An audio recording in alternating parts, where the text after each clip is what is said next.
How's it going, everybody? My name is Infamous Isaac, and I'm here with Seven Deadly Sins, Season 3. Or at least I'm gonna be talking about it. Oh, the buzzsaw, let's go! I don't know if that's gonna be heard through the video, but if it is, then I apologize for that. It's out of my control. But, yeah, so I recently finished Seven Deadly Sins Season 3. I think I finished it, when was it? I think I finished it Tuesday of this week when this is being uploaded. I think it's gonna be uploaded like around Saturday, Sunday. Ah, no clue. But yeah, for people watching this in the future, it won't matter. So who cares? But yeah, I'm on season 4 already. I'm making this so I can get out of the way and go back to watching season 4 because this is crazy, right? And let me tell you right now, I'm gonna get the bad out of the way first, but there's so much to talk about. I'm not gonna talk about all of it because it's gonna be like an hour and 30-minute video if I do. It's crazy, honestly. But yeah, this, like, from that alone, you guys should be able to tell, like, yeah, what is he gonna say? And don't worry, it's crazy. But yeah, so Seven Deadly Sins season 3, right? I had a lot of worry, but also a lot of excitement going into it because of the fact that this is the season where I dropped the show completely. Like, I remember watching it when watching season 1 and 2 before it came out. Then the first episode of season 3 came out. I was like, dang, what is this? Why is there all goop everywhere instead of blood? Like, what happened? And then found out it was a new animation studio, so I was just like, eh. First episode didn't impress me. I don't like the animation style. I'm gonna just drop it for now. And I never picked it up until Reaper, a freaking collaborator of the channel, he was like, yo, you need to pick up the show. It ended, but you need to watch it. It's fire. And then one of my other friends is also he agreed and he was like, yo, you need to watch it. It's fire. The story is way too good to drop it now. And I was like, okay, I'll give it a chance.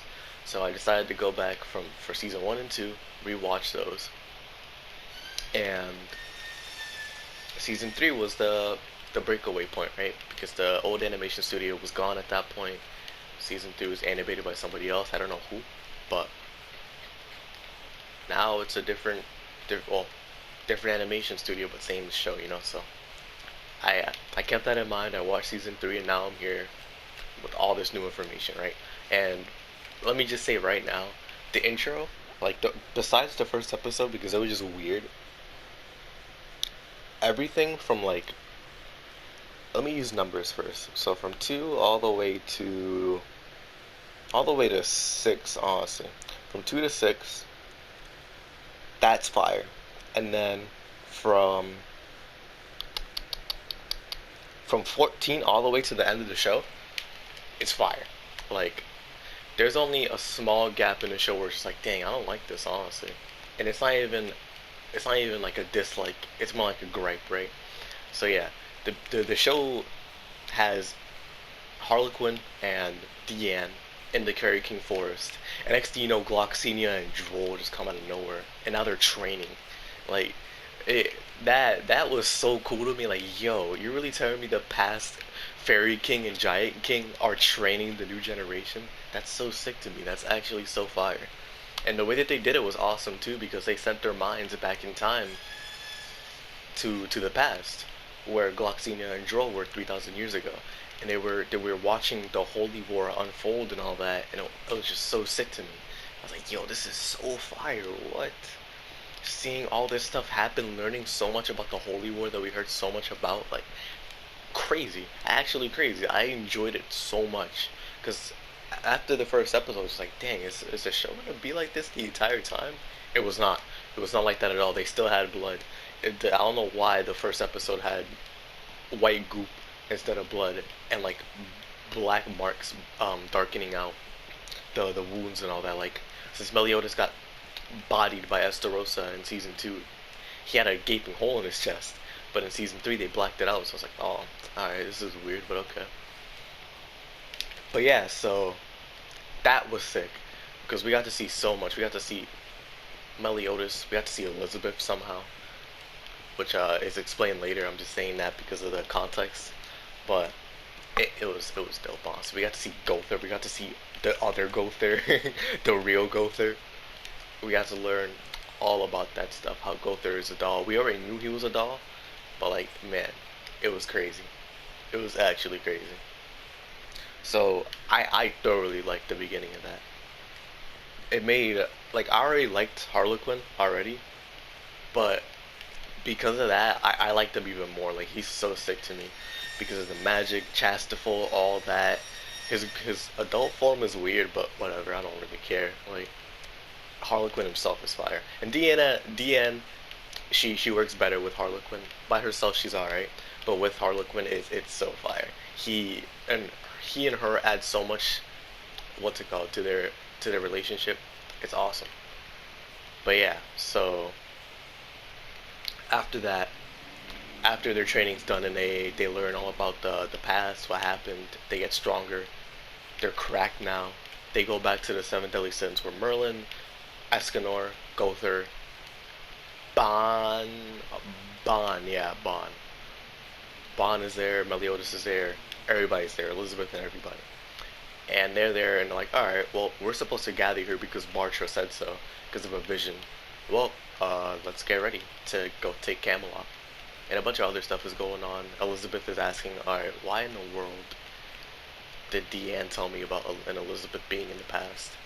And we find out, oh, yo, this is deeper than rap. Elizabeth has been reincarnated like 107 times because of a curse that they put on her and Meliodas. So we see Meliodas and Elizabeth in the past, right, 3,000 years ago. But the Demon King and the Goddess Race Queen, whatever her name is, they put a curse on both of them, right? Where Meliodas would always come back if he dies. He would always be resurrected. But he would lose his emotions every time he resurrects. Loses more and more of himself. While Elizabeth is destined to be reincarnated, not resurrected. So Meliodas will always see her die. She will always come back as a different Elizabeth. She will always meet Meliodas and she will always die. No matter what. She will not live like Meliodas. And so the goal is, well, actually, it's not just that she will reincarnate, she will also get her memories of what she used to be as a goddess, and she will always find out. But because of that, she will die in 3 days' time every time she finds out. So that's why she keeps reincarnating. Because she always finds her memories, and that's why she keeps dying. Because she always finds her memories. So Meliodas tried his best to avoid it, tried to just have Elizabeth live a normal life, but she found out she's getting her memories back. Meliodas is like, dang, come on, G. And now he's going through it. But yeah, Deanna and King tell Gother about all this. We learn about his backstory with a girl named Naja, who was Bartra's sister, which is pretty crazy. His story, it's whatever. I don't really mind it. But yeah, now the seven deadly sins group together to go and, well, actually, they're gonna go to Camelot, but first they go to Melascula, the girl, the pink-haired girl who resurrected Elaine, and a bunch of other people. Zaratros, there you go, his name as well. They beat her up, like they box her. It's crazy, but in the process, Meliodas reverts back into his demon form. He's on demon time right now because he released his like full power, and now he lost all of his emotions, basically. So Belascula gets dealt with by Bon, Harlequin, Deanne, Merlin, Gother, and all that. While the main man himself, Escanor, is like, you know what, G, it's time to box. So Escanor and Meliodas are fighting. And this is where the infamous Escanor versus Meliodas scene happens. Where all the bad animation was happening. Where everybody was clowning Seven Deadly Sins. And I was just looking like, dang, it didn't get better after I left. And it put me off from watching it even more. So, it was crazy. But, I didn't mind it. I was just like, alright, whatever. If I get through this, I'll know there's going to be something on the end of the tunnel. And there was. But, besides that, uh, Melascula, she doesn't die. She just gets put in a test tube. Where is it?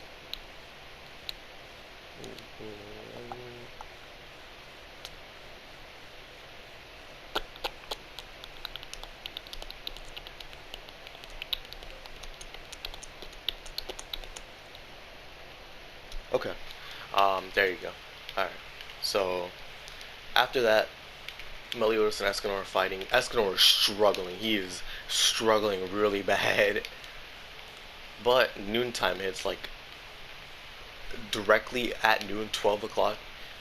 He has this power called the One, and once he's the One, he literally is unstoppable. Actually crazy. And so this is enough to stop Meliodas right now, not defeat him, but stop him. So in reality, it's more like a draw than it is Meliodas losing, honestly, because man, Escanor was getting worked like it was crazy. But yeah, Meliodas is with them now in the boar hat, unconscious, and all that's going on. Escanor is trying to recoup. Everybody's there like, dang, what happened? Gee, like, what's going on? And Merlin's talking about all this and that. Like, her father went to the demon realm, purgatory, came back, and time works differently there. So he came back like an old man, decrepit and everything. He was dying, and he went insane. He went to purgatory. He came back. He was literally mentally deranged. And yeah, what's it called? So while that's going on, Zeldris is over here like, all right, I'm in Camelot. Let's get the Ten Commandments back so we can go and get Meliodas to become the Demon King. Uh, with the Ten Commandments, Grey Road is dead. uh, Grey Road is 100% dead. Fraudrin or Fraudrin, there you go, is dead. Uh, Estarossa is in the hyperbolic time chamber trying to. Oh, no, excuse me. And the regener, the healing chamber. There you go. While what's it called? Monspeet and Derriere are still alive. They're chilling in the house. Who else? Who else? Who else? Oh, Galen. He's still under his commandment, so he's basically considered dead, but he's not really dead. Dead. He's just not doing anything. And who else? Zeldris. He's chilling. I mean, he's the one that called them. So yeah, I think literally like besides that, either they're dead or they're done fighting, or they're like Estarossa. But besides that, he he's like, all right, bet. Oh, Gloxinia and Droll, I forgot about them. Yeah, so they give up their commandments and they're just chilling. Yeah, they're just done. Like, all right, we don't want to do this anymore. We're done. And he's like, all right, bet. We're done. But after that, the Zeldris has two people show up, a demon named Cusack and a demon named Chandler. Two demons who taught Meliodas and Zeldris how to box. And so he's like, alright, bet. I need one of you to go find Meliodas. And Chandler, since he's Meliodas' master, he's like, alright, bet. I'm going. I need to find him anyways. And so now Chandler goes over to the Seven Deadly Sins right after they fight Melaskiel, like maybe like a day after. So not right after. But yeah, he shows up and he's like, all right, who's ready to box?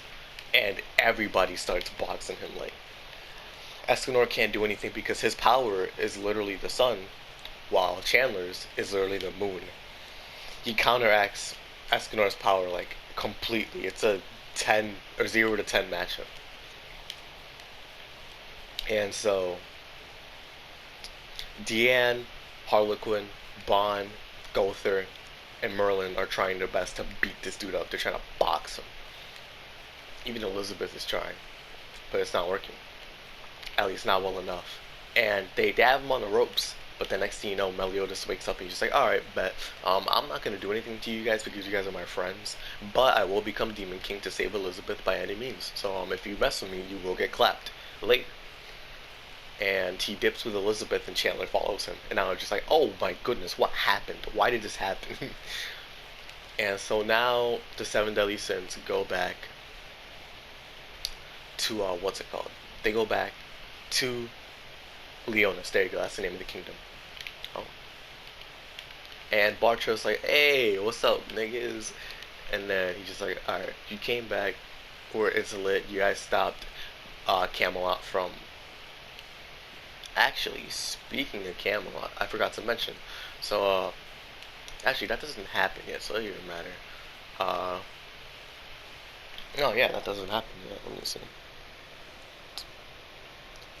Oh yeah, yeah, I forgot to mention the reason why the seven deadly sins were able to escape was because Gloxinia and Droll were able to hold off Chandler for or long enough for them to leave, but they died, so now they're gone. Rest God rest their souls because they were sick, like they were actually though.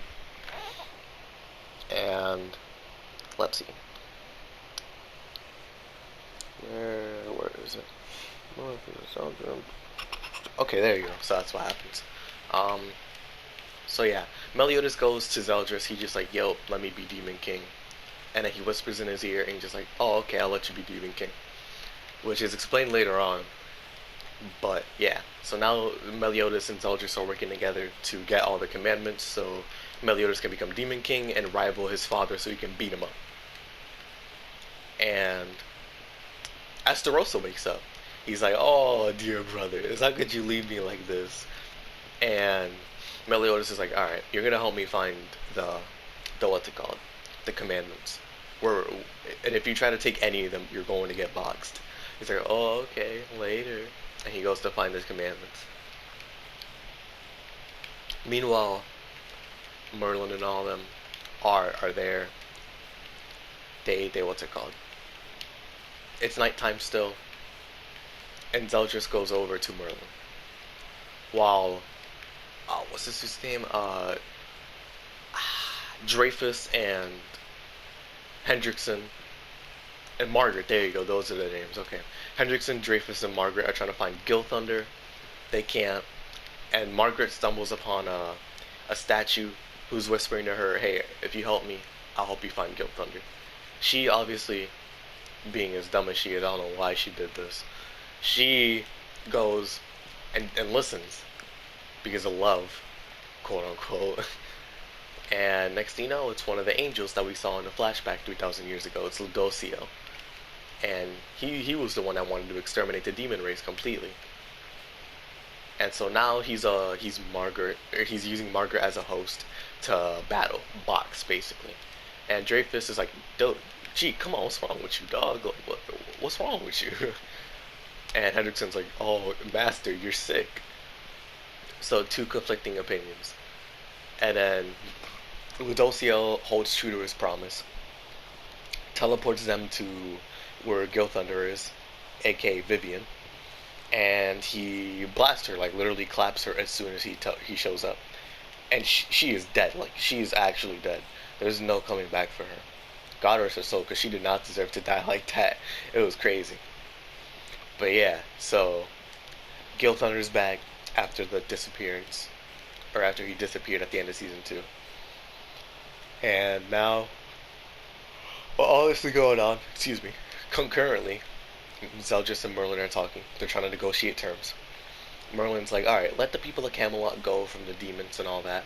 Let the people under your commandment go, and we'll have a deal. I'll give you Elizabeth. And he does it, but he forgot that Merlin's a trickster. So he got bamboozled, actually deceived. And so now Zeldris is over here looking like a clown, and he's about to beat her up. And Ludocio, from where Gilthunder was, shoots a like a gamma ray burst all the way over to him and blasts Zeldris. It doesn't kill him, but does it do some damage? Yes. And so now he's over here like, dog, what's wrong with y'all? I'm gonna clap y'all like wholeheartedly. And yeah, so he retreats, and now is where they go to Leonis. The Sins and Ludocio and all of them go to Leonis. They're celebrated, heralded as heroes, and all that's going on. Bartra's like, what happened to Meliodas and whoever his face is? And we're just like, nah, don't worry about it. don't worry about it. And so Ludociel's found out as an angel. He raises the spirits of the what's it called, the army in Bartra, or Leonis, excuse me. People are against this, like Sir Death Pierce, the guy who was under Sir Dunzel's group, the the Morning Dawns, I think is what their name is. He's like, yo, your angel buddy killed Sir Denzel, you're scum. And then Ludocio's like, let me brainwash you real quick, nigga. And then he hits him with the brainwashing. And nobody knew the difference, except for Merlin. Oh, and Sam Riel and Tom Riel. Since they were actually in the tournament in Visel back in season 2, but or the people there, they were using their host as bodies. So they're there, and now they're gonna wage war against Zeldris. The Holy War is beginning basically. Ludocio declares war, and now the plan is. Oh, actually, before that, Bon, Merlin, and everybody in the Sins is talking. Right? They're like, all right, what do we do? Because Meliodas' emotions are in purgatory, and we need to go get him back so he can go back to the normal Meliodas. Because Meliodas is here in the present in Britannia, but that's Meliodas without his emotions. His emotions are a physical embodiment in purgatory. So once he gets those back, he'll be normal Meliodas with all the demon time power he has. And so going to purgatory, like I said, Merlin's father couldn't do it. Belialoween could not do it. And the only person that can, who's immortal and who could withstand all that, is Bon. So Bon volunteers. He's like, all right, let's go to purgatory real quick, my guy. I'll find you. And Merlin's like, all right, just so you know, 1 second here or 1 minute, I think, is 1 year in purgatory. Like, you're going to be gone for a while. You're the only one that can do this, but you're going to be gone. And he's just like, by any means, to get our captain back, by any means. And so he does it. He goes there, and now we won't see Bond for like the rest of the show. And so now they devise a plan. The Sins, Ludocio, everybody in Leonis, they devise a plan. All right, so we're gonna split into 3 armies. And we're gonna have the people defending Leonis with Dreyfus, Griamore, and a bunch of other people. We're gonna have people meet like in front of Camelot directly, clashing with the main forces, which is gonna be like Hauser, Grilla, Deanne, Harlequin, Elizabeth, and some other people. I wonder how long this is going on right now. Hopefully under 30 minutes, but whatever. I won't finish if I keep talking. Yeah. And on the other side, we're gonna have this group flank them, which is gonna be the hardest hitters: Merlin, Escanor, Gil Thunder, Hendrickson, and Ludocio. They're gonna go fight Zeldris head on. And so all that's going on. I'm gonna tell you right now, the best side is 100% Harlequin and Deanne's side. It is by far the best side, and I'll explain that later. But yeah, so while all that's going on, um, Estarossa, who's on the warpath right now, he's trying to find all the commandments. He finds Gallons. He takes it. He goes to Monspeet and Derriere, and this is where crazy stuff happens. Like Estarossa pulls up with the heat, like actually starts literally unloading clips, like it's crazy. He pulls up. Monspeet, being a smart man he is, he's using his mind against Estarossa. He's boxing him out with the 40 chess tactics. And then you have Derriere there, like, dang, I know how to punch. And so what's it called? Monspeet's like, yo, you need to get out of here, dog. Like, I'm gonna die, but I can hold him off for as long as I can so he doesn't get your commandment. And so she gets sent flying, like, literally flung all the way over to where Elizabeth was in the battlefield. And Monspeet blows up. Yeah, he literally blows up because Estarossa kills him. He gets his commandment. Who else? Who else did he get? I think it was Blascula, or who was it? I don't remember. I know he has 4, or I know he has 3. One of them being Monspeet, the other one being Galland, and who was the last one? Thing I don't remember. Where? Oh yeah, I forgot to mention Arthur, right? Arthur, King of Camelot. He before the war really begins, Zeldris and Meliodas are in Camelot, and Arthur shows up. He's trying to find Excalibur, and so he manages to get his way into there, and they find him. Cusack, Chandler, Meliodas, Zeldris, everybody, and they're like, all right. Meliodas is like, I'm gonna spare you because you're one of my friends. I'll let you go, but no, if you come back, I will box you. Arthur is taken aback by this because he didn't know that this, like, what happened to Meliodas. He doesn't have context, so now he just sees him as an enemy. And so he pulls out the sword and he starts boxing everybody, like literally boxing people, because of the fact that Excalibur has been bathed in blood by the people who wielded it for so long that it's so strong now. Like it's actually a limitless power. And so now they get up and they stop playing with him.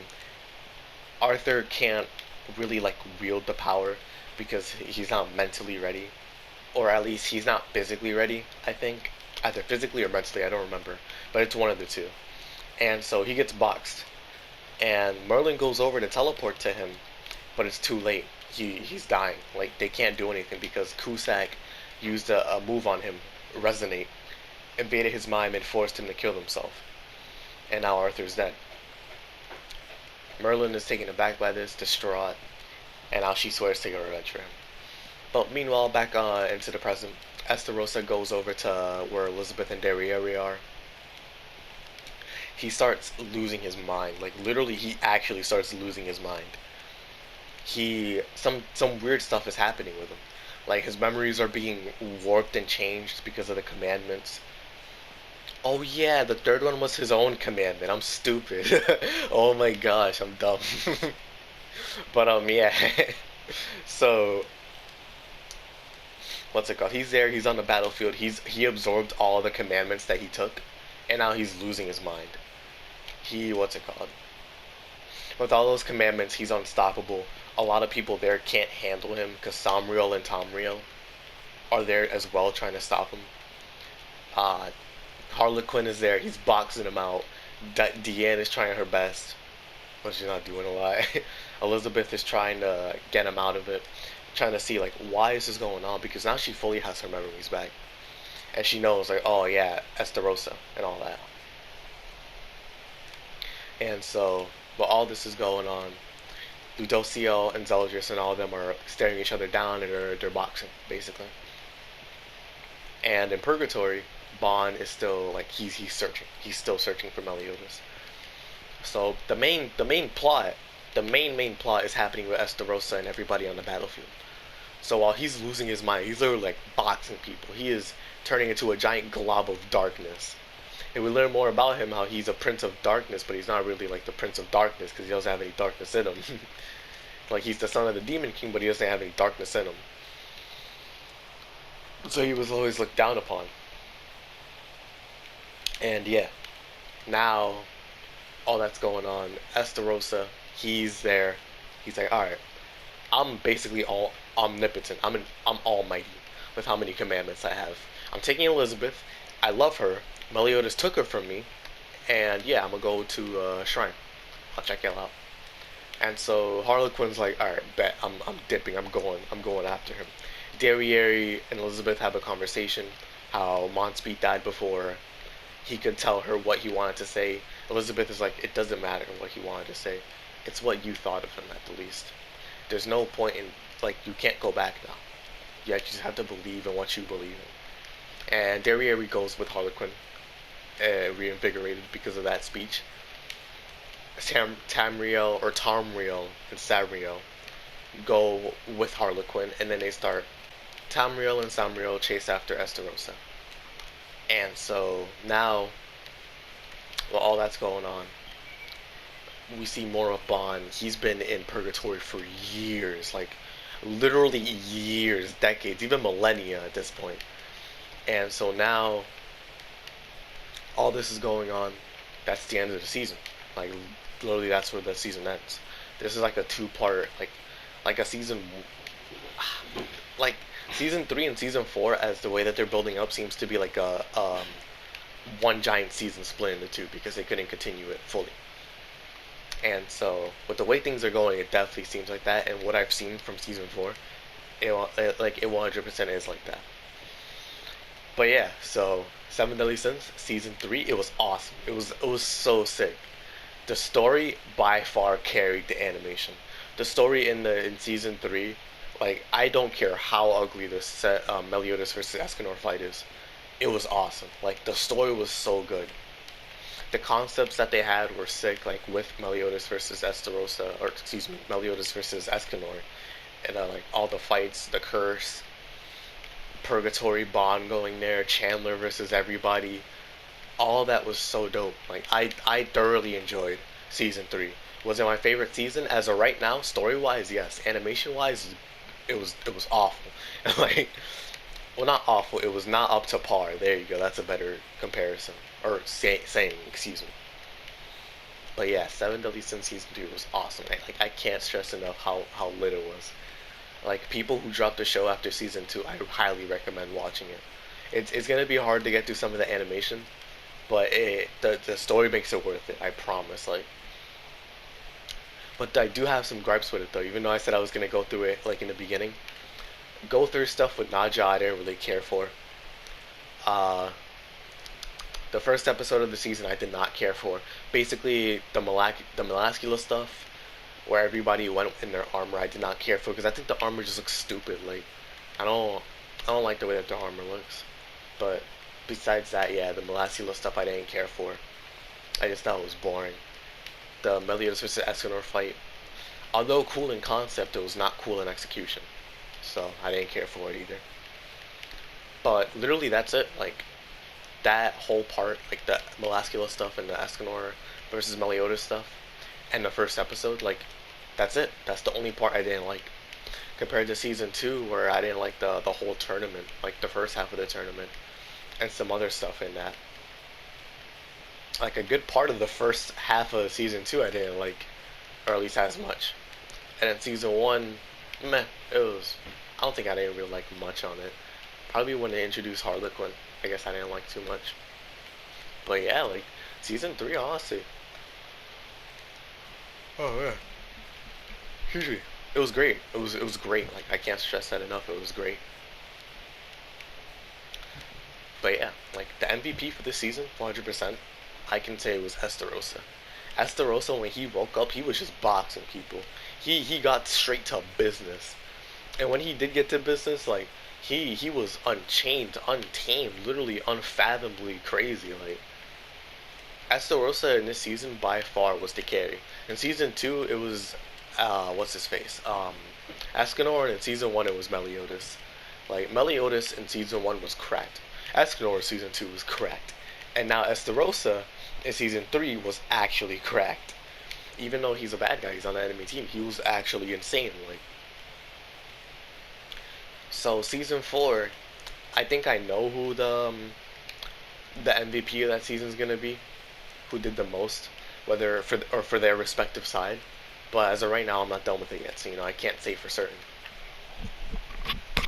But yeah, Seven Deadly Sins season three. I thoroughly enjoyed it. I I recommend it for anybody who hasn't watched season three or who dropped the show after season two. The animation can be a bit hard to sit through sometimes, but I promise it's worth it. Like giving the show a second chance. All my friends were right. Like who said they wanted me to watch it, they were 100% right. And now that I'm at the end game with season four, I can't wait to see how it ends. Oh man, it's crazy. But yeah, I'm gonna need to cut that part out. That was a crazy spoiler. And I'm gonna need to get ready to finish season four. But yeah, that's gonna be it for me for now. Seven Deadly Sins season three. Awesome. I'm gonna make season four, or I'm gonna make the video for season four as soon as I'm done with it, and it's gonna be awesome, man. It's gonna be so sick. Like I can't wait to see how this series ends. Especially since this is literally it. Like I think there's gonna be a new movie coming out or something, but for right now, this is it. I'm at the end game. But yeah, I'm gonna make the season four video once I'm done with that, and after that, who knows where I'm gonna go from here. But for right now, that's it. I'll hope you guys enjoyed this video. I please, I need to feed my family. Subscribe and hit the like button. Tell me how much you like this video. That's it. But yeah, I mean, if you like it, you like it. If you don't, you don't. So whatever. It's up to you guys. Create your own opinion. But yeah, I'll check y'all out. You guys have a great Christmas, or well, a great holiday. I and yeah, I mean, next time you guys see me, it'll be in the season four video. Yeah, I'll check y'all out. Peace.